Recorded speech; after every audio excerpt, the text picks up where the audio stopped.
web is like a big iceberg. We see only the top, called the surface web.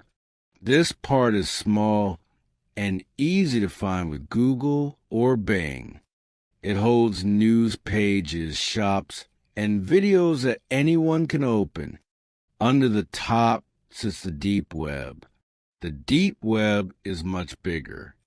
It keeps pages that need a password, like your email inbox or online bank. Search engines cannot reach them, so they stay hidden. At the very bottom is the dark web.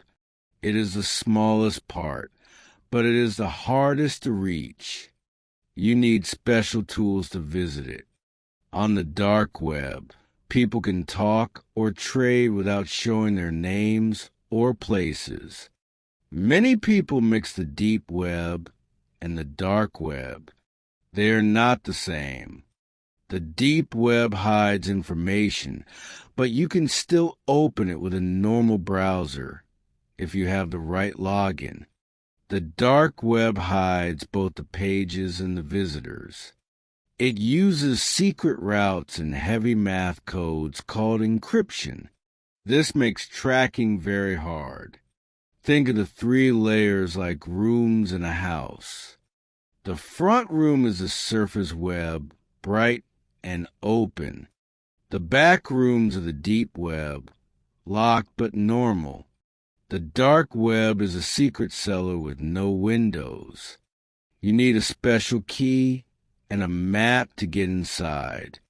Some people use the cellar for good reasons, such as speaking freely in strict countries. Others use it for crime. Because of this mix, the dark web sounds scary to many people, but it is only a tool. The next chapters will tell more. The dark web is a group of hidden sites and services.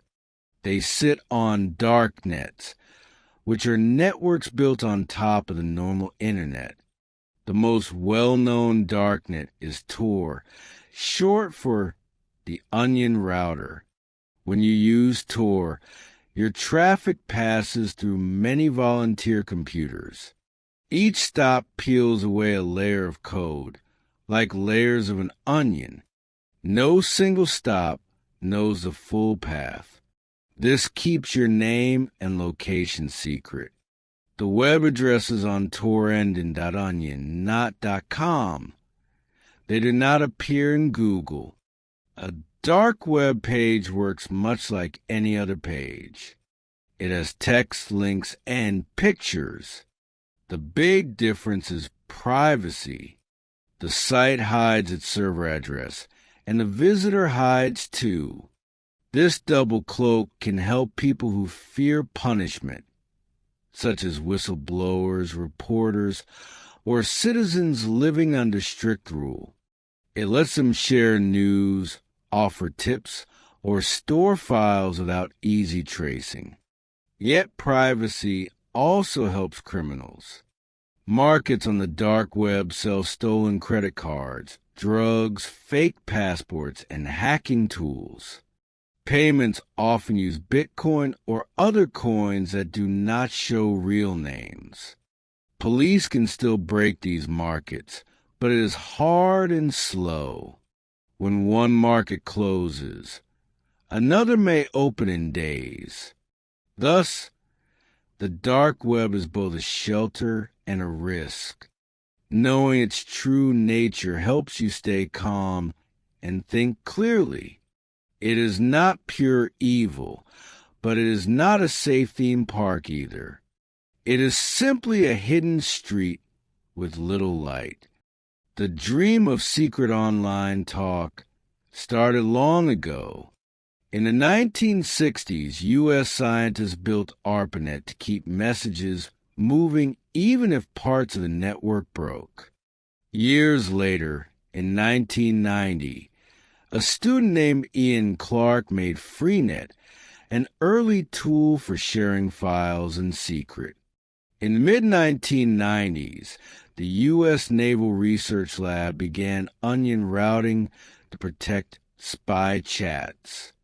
They later released Tor to the public in 2002 so that more users would blend together and hide the spies inside the crowd.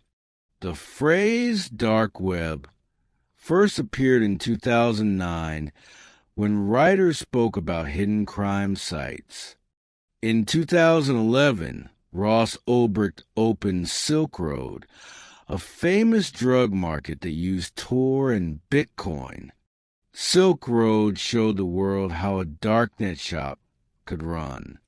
The FBI closed Silk Road in 2013 and jailed Ulbricht, yet many copy sites soon rose, such as Alphabi and Dream Market.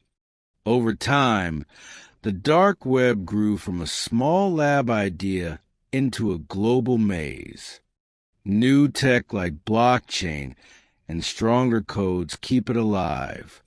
At the same time, law forces learn new tricks to hunt bad actors. The battle between privacy seekers and crime fighters shapes the dark web each year. When you read news of a big leak or a market bust, it is another page in this long story. Understanding this past helps explain today's risks and hopes. You cannot open a dark website with Chrome alone. First, you need a special browser like Tor. You download it from the Tor project page and install it. Some users also start a VPN before Tor. A VPN hides the first step so that internet service staff cannot see Tor traffic starting.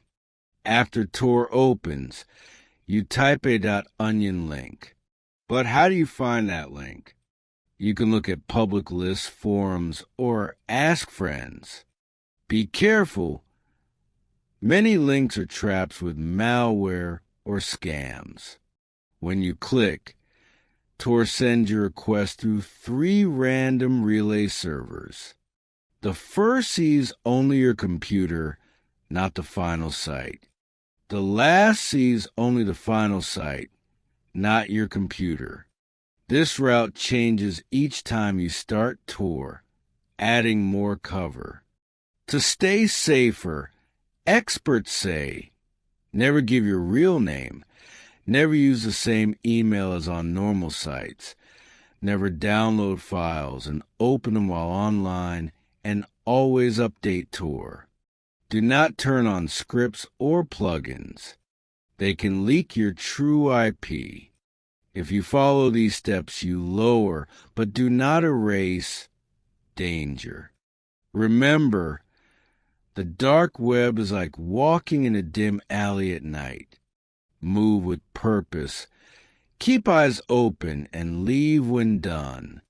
The dark web is often shown as bad, yet many people use it for good tasks. Journalists use secure drop boxes on Tor to collect tips from secret sources. Big news groups like The Guardian run Tor mirrors so readers in sensitive lands can read their work safely. Human rights activists share videos of protests without fear. In some places, a simple blog post can lead to jail. The dark web gives them a voice. Whistleblowers leak files that show corruption. Edward Snowden used tools that hide trails to send data about spying programs. Groups such as WikiLeaks host Onion sites so leakers can upload papers without easy tracing. Citizens living under firewalls also use Tor to bypass blocks and reach the open net. The dark web can be a lifeline for free speech. Researchers and police sometimes go undercover on the dark web to study crime, warn targets, or gather proof. Cybersecurity teams watch hacker forums to see if stolen data from their firms appears for sale. Finding a leaked password early can stop a big breach. Thus, Even law-abiding groups step into the dark to protect others. The key point: technology itself is neutral. How we use it decides if it helps or harms. The dark web can shine light in dark places when used with care. Hidden roads also attract thieves. Markets on the dark web sell many illegal goods: drugs, guns, forged papers, and hacked bank accounts. Sellers post ads. Buyers pay with crypto, and items shipped by mail in plain boxes. Some sites offer hacking tools, ransomware kits, or phishing services at set prices. A person with little skill can buy these kits and attack companies. This lowers the bar for crime. Stolen data is big trade. After a breach, crooks dump email logins, health files, or credit card numbers for a few dollars each. Identity theft follows. People also buy child abuse images in extremist chat rooms, some of the worst content online. Because pages move and change names often, law officers play a long game of chase. They set traps, track crypto trails, or seize servers when owners slip. Yet, danger is not only legal trouble. Many markets are scams. A buyer may pay, but never get the item. Malware hides in downloads and can lock your screen for ransom.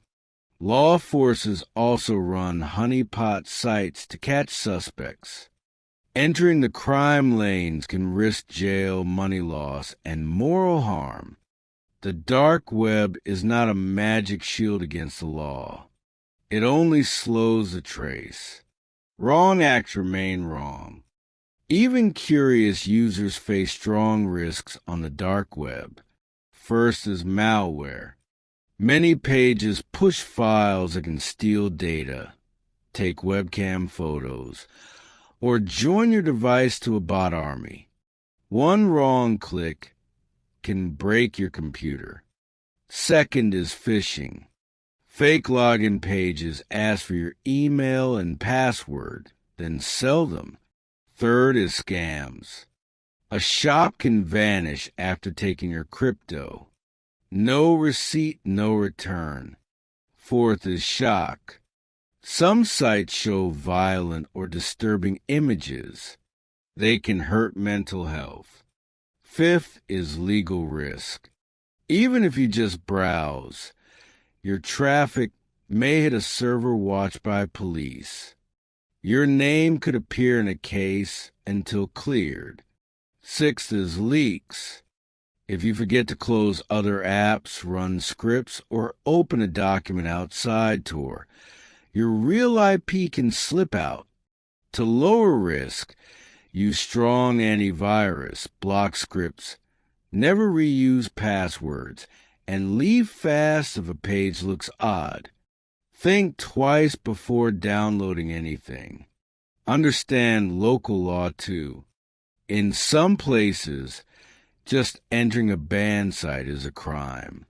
The safest choice for many people is to stay on the open web. The dark web is not a theme for fun exploration. Law bodies around the world do not ignore the dark web. They build special teams that join Tor like any user.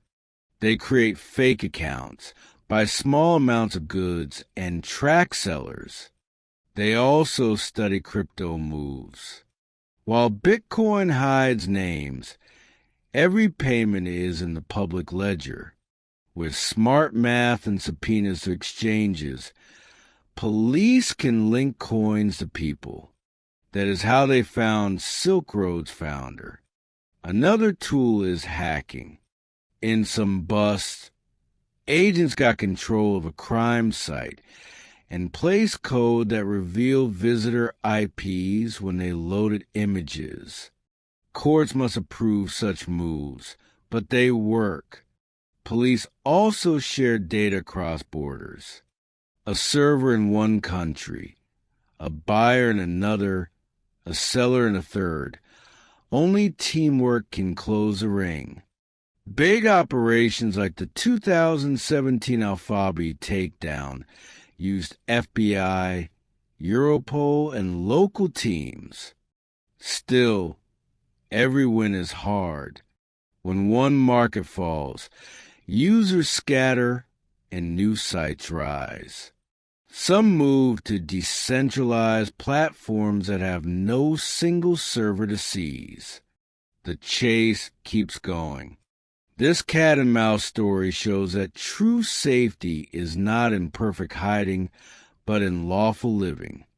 You may never plan to visit the dark web, yet its risks touch you. A data breach can put your email on a dark web list. To stay safe, use strong, unique passwords and a password manager. Turn on two-factor login. Update your software quickly to patch holes. Watch bank and card statements for odd moves. Many banks offer free alerts. If you must use Tor for a good reason, prepare. Use a separate computer if you can. Start a paid VPN, then open Tor. Set Tor to the safest level. Do not log in to normal accounts. Close all other apps. Cover your webcam. After use, shut down and wipe history. These steps do not guarantee safety, but they raise the wall. Teach friends and family. Explain that the dark web is not just a spooky myth. It is a real risk place. Share news of scams and fake emails. A wise user is the best shield. Safety online is a daily habit, not a one-time task. What lies ahead? New tech like faster encryption, mixed networks, and privacy coins may make tracing even harder. At the same time, artificial intelligence helps police sort huge data sets and spot crime patterns. Lawmakers debate rules that balance privacy with security. Some countries try to block Tor, but users find new bridges. The tug-of-war will continue. Legit groups will likely keep using darknets to aid free speech. More big news sites now host onion mirrors, and human rights teams teach safe use. Companies may buy dark web scans as a normal part of cyber defense. Schools may add dark web lessons to tech classes. Crime will also evolve. Ransomware gangs already leak stolen files on Tor pages to pressure victims. We may see more as-a-service crime shops letting novices launch attacks.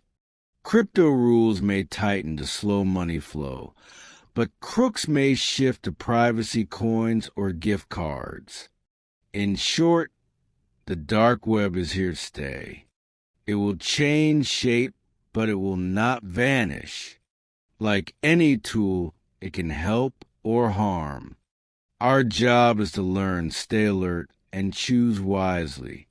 With clear facts and simple care, we can face the hidden net without fear.